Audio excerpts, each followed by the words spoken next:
kayak crabbing with fish like us.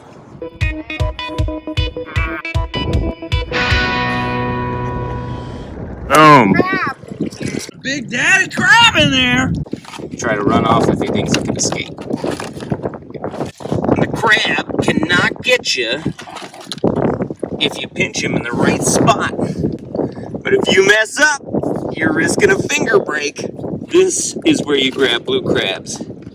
See these swimmer legs back here? These swimmer legs back here, they can't reach behind them. It's a lot like us trying to lick our elbow. And he's a big old male with all those beautiful colors. You see that? You see how I've got his arm and his point? And by point, I mean that guy right there. Grabbing that point underneath my middle finger, and I got my thumb underneath his arm, and he can't get me. He can't reach all the way over and grab me.